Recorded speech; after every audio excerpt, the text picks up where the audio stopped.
Hello everyone! On the national assessment, dalawa ang probability na pwede nyo makuha.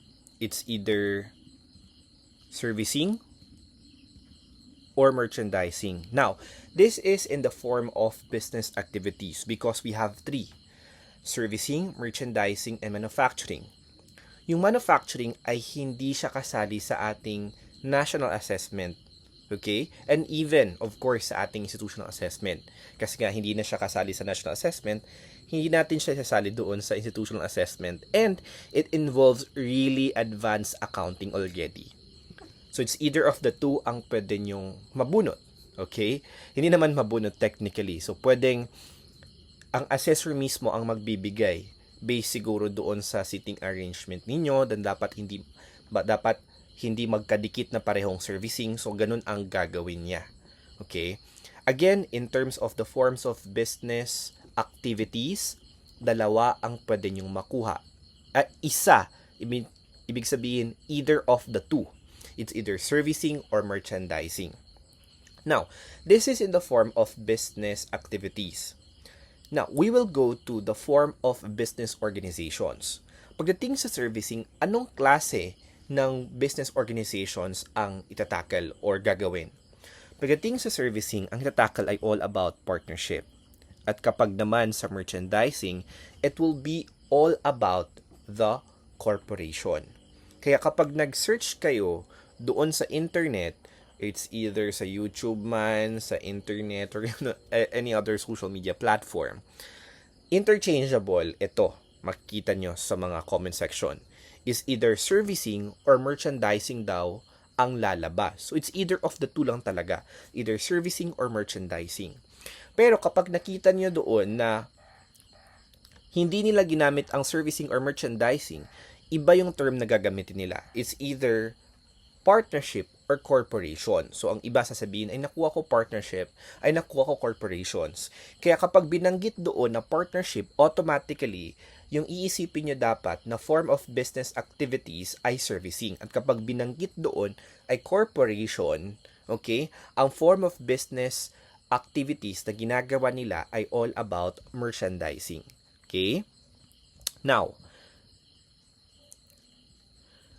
when it comes to the difficulty, mas mahirap ang merchandising kaysa sa servicing.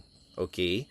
Pero mahirap din ang servicing kapag hindi talaga kayo nag-review. Okay? Walang mastery ng gagawin niyo, and at the same time, yung oras. Kasi ilagay natin alam ninyo ang ginagawa ninyo. Kasong problema, hindi kayo pasok doon sa 5 hours and 40 minutes. Kasi 5 hours and 40 minutes yung paggawa ng work-related projects. Yung pag-cut and paglagay, pag-fill out ng mga journals, sa ledgers, hanggang sa paggawa ng financial statements. So that will take you 5 hours and 40 minutes both for servicing and merchandising. So it's either makuha ninyo ang servicing and merchandising, pare-pareho lang po kayo ng oras. Okay? 5 hours and 40 minutes. Okay? 5 hours and 40 minutes, yung 20 minutes po, yun yung muna yung unang gagawin natin, ang written test. 20 minutes for the written test, and then 5 hours and 40 minutes for this one. So that would take you 6 hours in total. Okay? Based on experience, mas madali matapos ang mga nasa servicing. Kasi nga, dito pa lang, wala itong purchase journal. Wala din itong accounts payable subsidiary ledger. Ang merchandising, merong purchase journal at meron din siyang accounts payable subsidiary ledger. So sa servicing, tatlo ang special journals na gagamitin. Sales journals, cash receipts journals, at cash disbursement journals. Pagdating naman sa merchandising, ang gagamitin ay kompletong 4. Sales journals, purchase journals, cash receipts, and cash disbursements. Pagdating naman sa subsidiary ledger, sa servicing, isa lang gagamitin, ang accounts receivable subsidiary ledger. Pagdating naman sa merchandising, 2 subsidiary ledgers ang gagamitin. Ito ay ang accounts receivable subsidiary ledger at accounts payable subsidiary ledger. So both are still a challenge. But if Pagdating sa difficulty, mas nahihirapan ang iba talaga sa merchandising kasi nga, madami-daming dapat na i-fill out. Okay? Pero, hindi naman ibig sabihin na imposibleng mapasa ito. Posible pa rin, okay, katulad lang ng servicing, kapag nagamay nyo na, okay, masters niyo ang accounting fundamentals, at na-practice nyo siya paulit-ulit. Again, servicing, it's either servicing lang or merchandising makukuha ninyo, or pwede ding, it's either, other term for this one, partnership or corporation. Now, in this video series, we will talk about servicing or partnerships. Ibig sabihin, gagawin natin step by step ang full accounting cycle with source documents. Okay? Starting with the analyzing documents down to doing the post-closing trial balance. Before watching the step-by-step process, I want you to watch these things first. Dapat napanood nyo na to. This includes all about special journals, subsidiary ledgers, source documents, and taxes. Although dito sa taxes, ang dami kong nabanggit. Pero anyway, may ilan lamang doon sa mga taxes ang pag-uusapan natin. And note for this one, wala pong discussion on accounting fundamentals, concepts, and principles. Kaya pagdating dito, mismo sa pinapanood ninyo at hindi nyo pa masters yung accounting fundamentals, concepts, and principles, wag po muna. Kasi pagdating doon sa step-by-step process, baka may mga questions ka. Okay? Oo, ikaw na nanonood. Baka question mo ako na, bakit nilagay ito dito sa debit? Bakit nilagay ito dito sa credit? Okay? So, hindi ko rin pag-uusapan. Okay? Ang gagawin is dapat doon na tayo sa step-by-step process. So, hindi na natin sasabihin, ay, dapat dito siya sa debit, dapat ganito siya, dapat iba-minus siya. So, walang ganun, okay? Wala nang ganun mangyayari. Kasi dapat, at this point, habang nanonood ka, okay, dapat masters mo na ang accounting fundamentals, concepts, and principle. Mahalaga po, okay? Kaya, no discussion on this. Again, there's no discussion on accounting fundamentals, concepts, and principles. Dapat, ngayon pa lang, gamay mo na siya. Okay? We will not be discussing this one. What we will be focusing on the step-by-step process, which is the preparation for the national assessment. And if in case, may mga tanong ka, ano ang debit, ano ang credit, ano ang journals, ano ang ledgers, ano ang financial statements, that means, hindi po pa siya master. So, go back. Okay?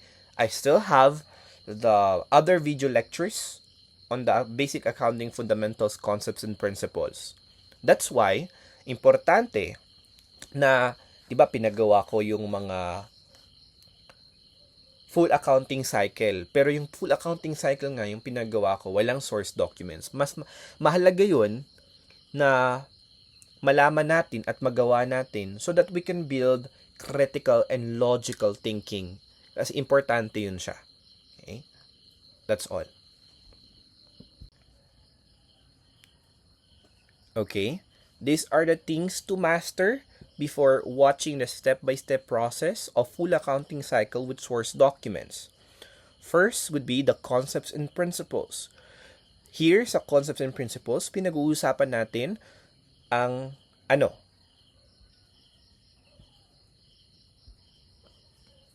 Number one important thing is the accrual accounting principle. Okay? Because what we are using in this one is the accrual and not the cash basis. Okay? We also have here the revenue recognition principles, the expense recognition principles, objectivity principles, and other principles na kailangan nating i-master before tayo makagawa ng full accounting cycle with source documents. Pangalawa, you also need to master the normal balance. Anong normal balance ng assets, ng liabilities, ng owner's equity, ng revenue, ng expenses, ng cash, ng particular account na accounts payable. So kapag hindi mo pa siya alam, okay, magkakaroon ka ng problema in the following videos. Pangatlo, double entry system. Ang double entry system ay konsepto kung saan na dapat kada transactions dapat may at least isang debit, at least may isang credit, okay? So again, dapat sa double entry system, pinag-usapan natin to, dapat at least may isang debit at least may isang credit. At dapat yung debit and credit na yon, kada transactions na gagamitin natin or gagawin natin, dapat balance sila. Okay? And dapat two or more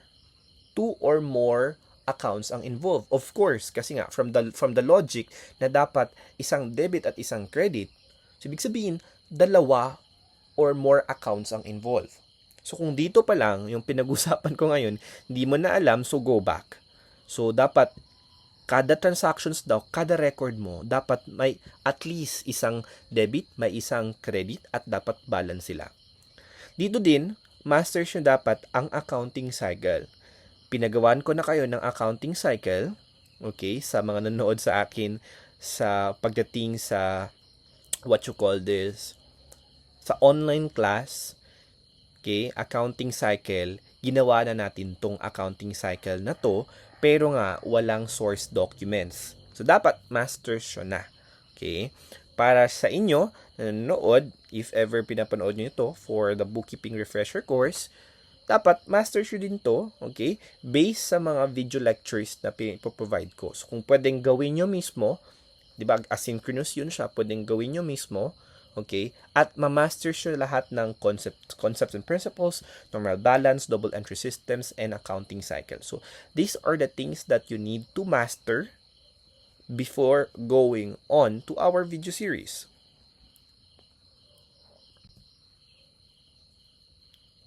Now, these are the things that you should have sa table mo.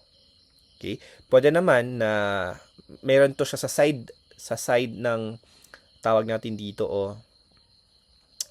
sa side ng table mo, or pwede din na nasa tablet mo or anything. Okay? Pero I suggest nang iilan dito ay dapat na print mo. Of course, itong booklet 1, so dapat naka-print talaga to. Okay. Pagdating kasi sa assessment, dalawang booklet ang ibibigay. We have booklet 1 and booklet 2. Ang booklet 1 involves the introduction to accounting records and work-related projects. Dito ipapakita yung mga instructions, yung mismong problem, yung mga chart of accounts, yung beginning balance. Dito ay pinapakita, as well as yung mga mga tables and financial statements dito included sa booklet 1. Again dalawang booklet yan, makapal yan siya. Hindi naman sobrang kapal. Okay? Booklet 1 again, introduction, mga tables, mga journals, yung ledgers, yung financial statements, lahat yun siya nasa booklet 1. Okay? Now, pagdating naman sa booklet 2, anong meron? So dito sa booklet 1, dapat, ang suggestion ko, dapat kada papel, okay, kada pages dito, dapat lagyan nyo ng pangalan with signature over printed name. Kasi para malaman na sa inyo talaga to. Okay? Sa booklet 2 naman, ito yung booklet 2. Again dalawang booklet ang ibibigay aside doon, of course, sa written test. Sa written test, hindi po kayo maglalagay ng anything sa written test So, sa booklet 2, okay, dito naman, ang gagawin niyo ay tatanggalin niyo dapat yung mahirap kasi na from dito, hindi niyo tatanggalin ang stapler. Dapat tanggalin niyo na yung stapler. Okay, tanggalin niyo yung stapler, tapos doon kayo mismo magka-cut. Huwag na naka-stapler pa rin siya, tapos ika-cut niyo, mahihirapan kayo. Okay? Pagdating naman doon sa booklet 1, pwede pa rin siyang tanggalin yung stapler. So, I advise tanggalin nyo siya para hindi kayo mahilo.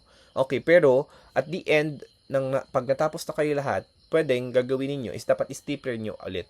Pero dito sa booklet 2, dapat talaga tanggalin nyo yung naka-stapler siya. Okay? Again ha, dalawa yung naka-stapler. Yung booklet 1 and booklet 2. So, tatanggalin nyo yung naka-stapler dito sa booklet 2 para maayos nyo na ma-cut. So, dapat, ang suggestion ko dito, yung scissors na gagamitin nyo ay malaking scissors. So, maintindihan nyo yan. Mas madali kasi yung buhay kapag malaki yung scissors. Okay?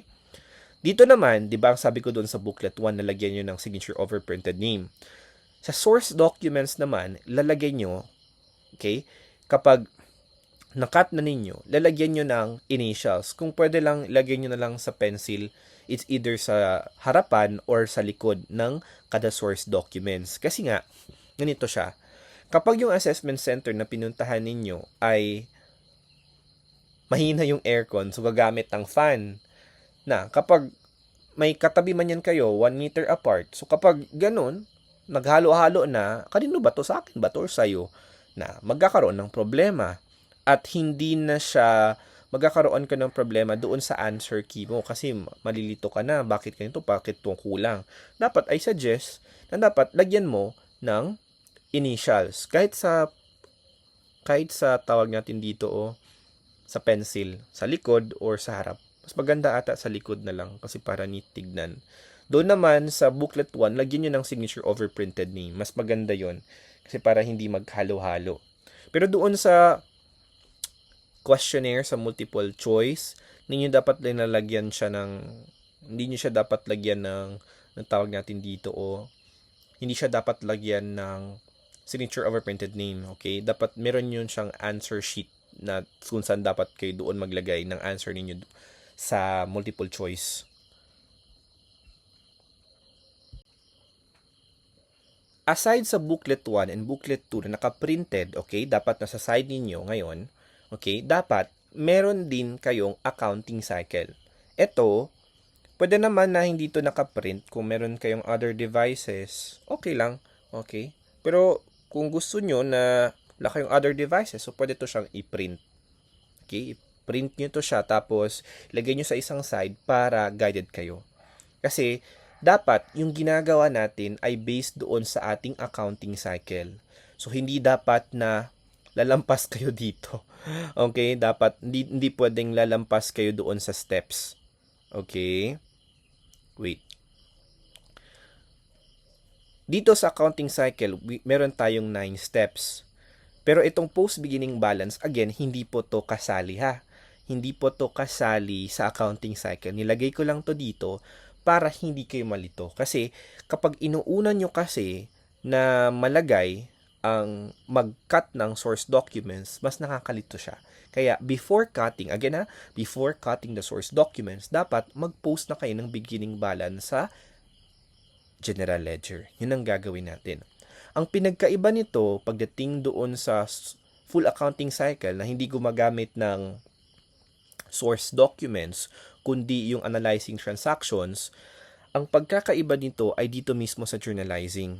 Di ba sa journalizing ginagamit natin ay general journal, okay? Pagdating dito with source documents, and in reality and in real life, gumagamit tayo ng 4 na special journals.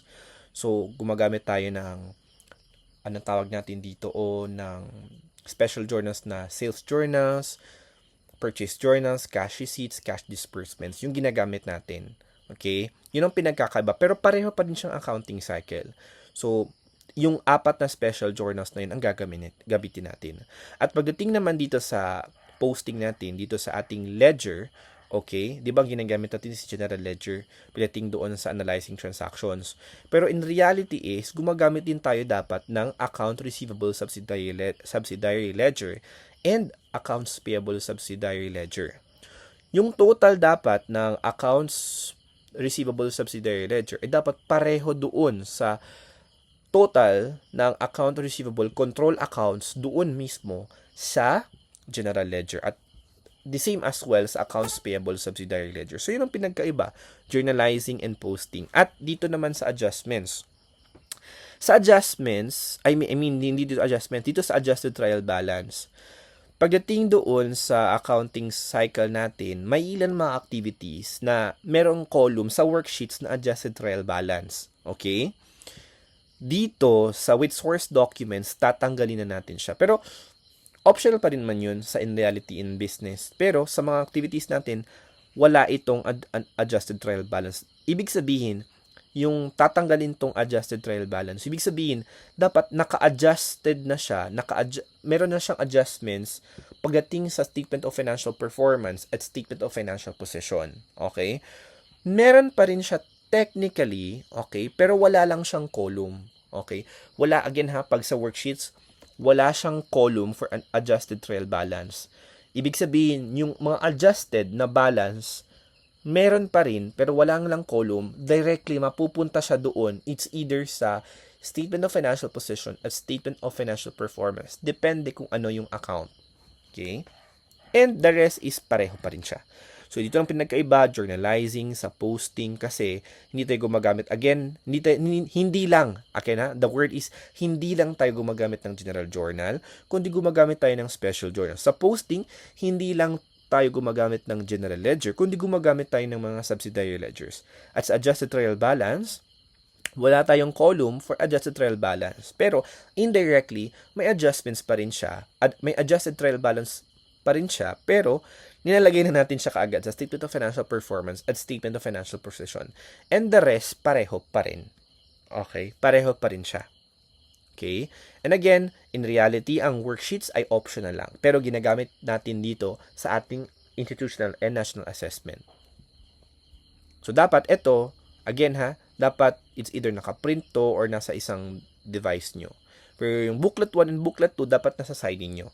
Kasi, ang purpose nito is habang nagsasalita ako, dapat ginagawa nyo din. Tapos i-post nyo yung videos, and then kapag hindi nyo naintindihan, go back, research, and if may time ako, try to ask me, sige gagawin ninyo.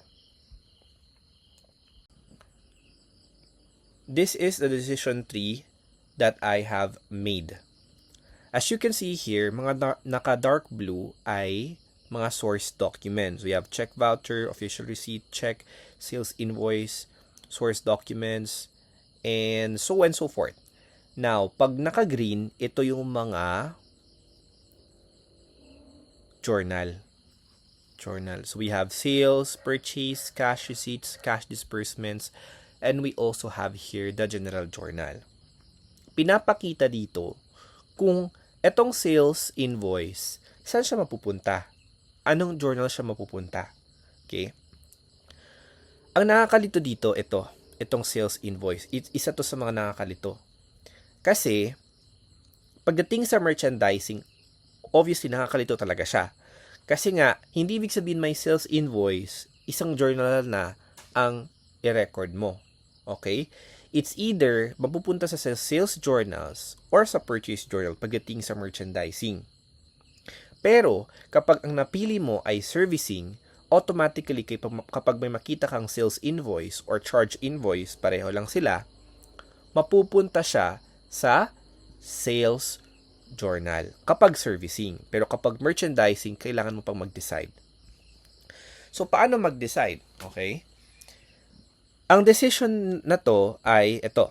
Is it the company's source documents? Kung makikita ninyo na ang answer ninyo sa sagot na is it the company's source documents ay yes, mapupunta siya sa sales journal. At kapag no naman, mapupunta siya sa purchase journal. Mamaya, malalaman ninyo kung ano yung ibig sabihin ko. Paano malalaman kung sa company ang source documents? Paano naman kapag hindi? Okay? Ito din, pareho din siya sa official receipt. Sa official receipt, hindi ibig sabihin sa cash receipts lang siya or hindi ibig sabihin sa cash disbursement. So, kapag ang sagot mo dito sa question na is it the company source documents? Kapag yes, mapupunta sa cash receipts. Kapag no, mapupunta siya sa cash disbursements. Okay? Now, ang check voucher, statement of account, payroll and payslip, and usually itong check, mapupunta siya lahat sa cash disbursements. Okay? Lahat yan sila mapupunta siya sa cash disbursements. Pero may ilan, pagdating sa merchandising, kapag hindi sa company ang cheque, okay dito mapupunta sa general journal. Okay? So again, itong check voucher, statement of account, payroll and payment slip, mapupunta siya sa cash disbursement journal. And usually ang check sa cash disbursement journal talaga siya. So, ibig sabihin, kapag may sa sales journal, dapat nakadikit dito lahat ng mga sales invoice na nakapangalan sa company. Ang purchase journal, dapat nakadikit dito ang mga source documents na sales invoice na hindi nakapangalan sa company, and dito din, pareho din sila. Okay? Pero, pagdating sa mga attachments, nakakalito ang eto cash disbursement. Kasi itong sales invoice, itong sales journal, isang type of source documents lang siya. Sales invoice lang siya. So, kahit ilan pa yan, 5 pa yan, isang type lang ng source documents ang makikita ninyo. Sales invoice lang. Pagdating sa purchase journals, ganun din siya. Madali lang siya in terms of attachment. Kasi isang type of source documents lang din ang makikita ninyo, kundi yung sales invoice. Sa cash receipts journal, isa lang din na type of source documents, kundi official receipts.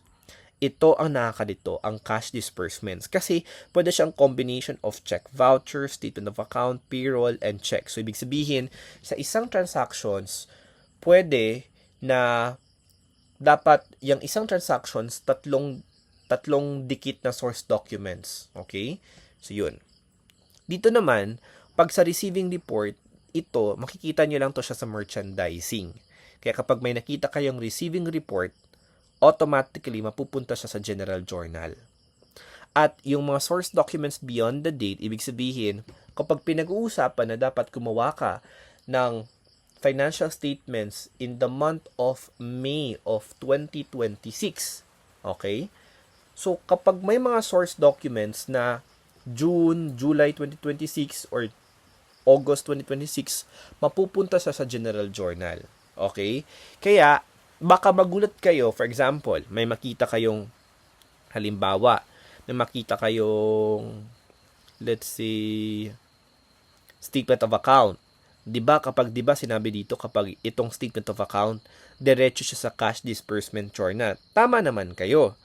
Pero, malilito kayo niyan, or baka ma-confuse kayo, although, yes, tama naman yung sinabi ko, pag statement of accounts mapupunta sa cash disbursement, hindi nyo tinignan ngayon yung date, di ba? Kapag sinabi, halimbawa, again, yung sinabi ko kanina, na May 2026 ang dapat ninyong gawin na financial statements, okay? Tapos, yung nakalagay na source documents sa statement of account ay June, tapos, statement of account, diretso sa cash disbursement. Mali yun. Okay? Mali. Dapat titignan ninyo yung date. Kasi kapag may yung source documents are beyond the date, ibig sabihin, hindi siya, nalapas na siya kung sa Bisaya, ibig sabihin sa Tagalog, beyond the date, May, ibig sabihin, yung source documents ay, kahit anong source documents, sales invoice ba yan, official receipts, basta, hindi siya pasok doon sa May, okay, sa financial statement na ginagawa mo, okay, beyond that, ibig sabihin June, July, or August, mapupunta siya sa general journal, okay? Kaya baka magulat kayo ba, ay official na receipt naman to sir, ay diretso siya dapat sa cash receipts, dapat tignan niyo yung date, okay? Mapupunta siya sa general journal. Pero usually kasi kapag sa servicing, wala kayong makikita na ano tawag natin dito, o mga source documents na ano tawag natin dito,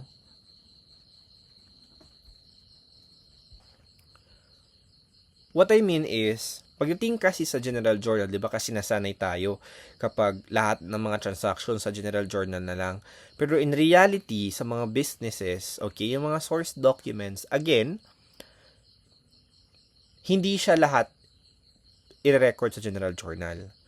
Okay, what I mean earlier is that sa servicing kasi, 'di ba, sa general journal, i-record lang natin yung mga documents beyond the date.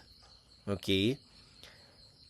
Hindi lamang again, sa general journal, hindi lamang adjusting and closing entries ang inilalagay natin sa general journal. Okay? Nilalagay din natin yung mga hindi naman siya adjustings, pero kasama siya doon sa general journal. Ibig sabihin, kapag ang isang transactions hindi belong doon sa apat, okay, ito, sales invoice, hindi siya belong sa sales invoice, official receipts, pinag-usapan ko sa source documents. I mean, sa journal, kapag hindi siya belong sa sales journal, purchase journal, cash receipts, or cash disbursements, mapupunta siya sa general journal. Kapag tinanong yung self nyo, kapag tinanong nyo si self, parang hindi to siya belong sa sales, hindi to purchase, cash receipts, cash disbursement. So, mapupunta siya sa general journal. Okay? Kaya, hindi lamang siya limited ang general journal sa adjusting and closing. Again ha, pag sa general journal, pag sa full accounting cycle with source documents, sa general journal, dito lang tayo nagre-record ng adjusting and closing. Pero hindi lamang adjusting and closing ang nagre-record natin. Nagre-record din tayo ng mga, tawag natin dito, ng mga transactions na hindi belong doon sa 4 na special journals. And that's it for our introduction.